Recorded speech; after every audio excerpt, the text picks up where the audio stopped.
Is the Phoenix real estate market heating up or is it cooling off? I'm Blair Ballin with the Ballin Real Estate Team with this week's Phoenix real estate market update, and let's get right into it.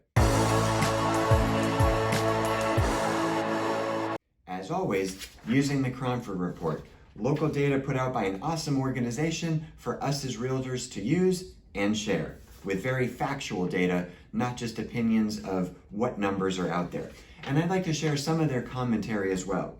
And please stay tuned for the entire video. A lot of data that I'd like to share, and then some opinions about the market that might end up taking a little bit longer. In the past, the Phoenix housing market tended to run about 8 to 12 months ahead of the rest of the country. Over the past 18 months, our market has pretty much been on pace with the rest of the country until very recently. I would say that our market is running about a month ahead of the rest of the country, so be mindful of national headlines. It is old news in Phoenix. Let's get right into the actual numbers. Active listings on the market without an offer on them, 7295, last year 8259, 2 years ago 13,665, and last month 5791. I skipped over last month to point out that yes, our active listings are rising, there's no question, which I believe is good for the overall health of the market. But if we still compare it to last year and 2 years ago, we're not at those numbers yet, and even during those markets, we were still going up anywhere between 8 to 15% annual appreciation. Sales per month, we're currently at 9616, last month was 9484, last year 10,608, and 2 years ago 9115. So down from last month, down from last year, but still up from 2 years ago. So more inventory at this time, more homes for sale, while selling a little bit less. Listing success rate, 89.6%, and 2 years ago was 84.9%. So that number continues to drop each month, but still higher than we were 2 years ago. And I'd like to point out, keeping in mind, 2 years ago, the average sale price was $343,765.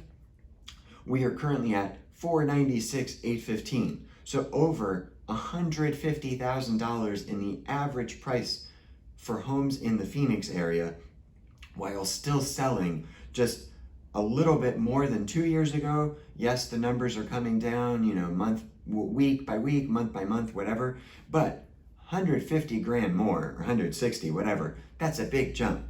The Cromford Market Index, above 100 is a seller's market, below is buyer's market. That number also continues to drop, and we are currently at 357.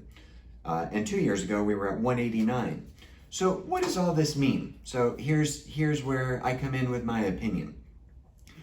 There's no question there's been a shift in the market. I've reported that in my videos since April or so. What that shift means is instead of a home going on the market, let's say on a Tuesday, and then let's call it at 300 grand, getting 80 offers within 5 days and selling for 400 grand, waiving appraisals and inspections and all that crazy stuff.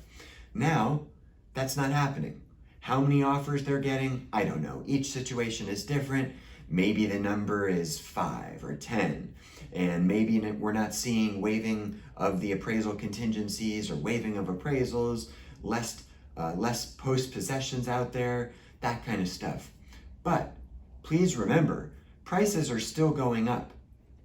Maybe not at the same rate that they were back in March, February, and January and before that, but they're still going up. We are still going to see, in my opinion, a positive annual appreciation this year. What else does it mean? What else is going on out there? Well, there's a flurry of activity. Sellers are freaking out. Buyers maybe have calmed down a little bit. Not as, I gotta get out there kind of thing. Some agents are freaking out because the listings they had that they overpriced aren't selling, or not getting showings, or not getting 80 showings in a day, so they're relaying that frustration to a seller, homeowner, to then drop prices, and that's where we're hearing about price reductions, usually, in my opinion. So we're seeing, this real estate is cyclical. So we're seeing all of that come back to normal gradually. We're not there yet. I still believe we're a little ways away. But what we're also seeing in the market, in my opinion, is more of the institutional buyer. If you've heard of Zillow, Open Door, OfferPad, cash buyers, backed by huge amounts of cash that come in to buy a home to do whatever they want to do with it. Some flip it, some keep it as a rental, some do whatever. It doesn't really matter what they do with it. For the sake of the discussion, we know that they're just out there and they're back. They're back in higher numbers than they were weeks ago. And in my opinion, they're going to just come back with massive amounts of energy in this market and buy, and buy. So what does that mean? It means that while inventory is going up and demand is dropping a little bit, well, now, in my opinion, those cash buyers are going to be the fierce competition.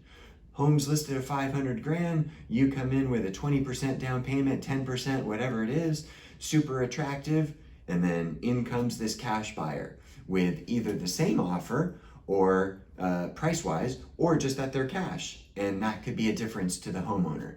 Or maybe the homeowner's just interested because they know it's going to be a simpler process. Maybe not.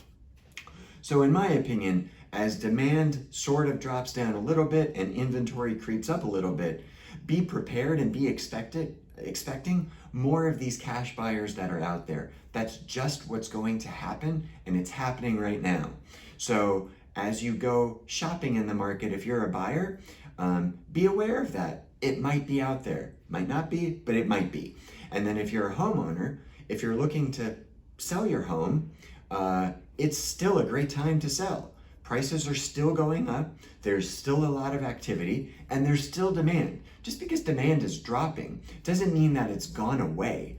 We're talking a number from selling, let's call it this month, on track to do 9,600 homes for sale versus last quarter 10,200.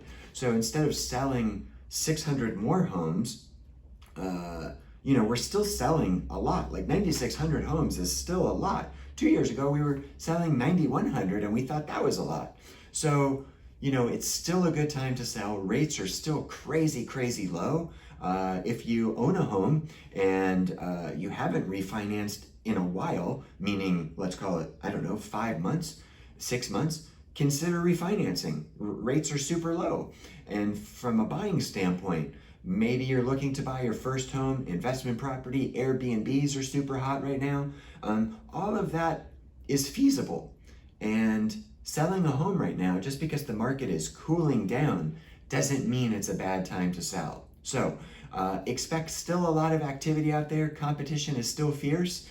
With the right representation like myself, we can help you get into a home or looking to sell a home. We can help you sell the home too. It's all about the education and knowing what's going on at the present time. So when you're ready, reach out. Would love to chat, discuss whatever your situation and goals might be. Thank you so much for watching the entire video. Remember to, depending on where you're watching this, like it, share it, drop me a comment, send me a message, send me a text message. Would love to hear from you. Thank you so much for watching. Stay safe out there and have a wonderful day.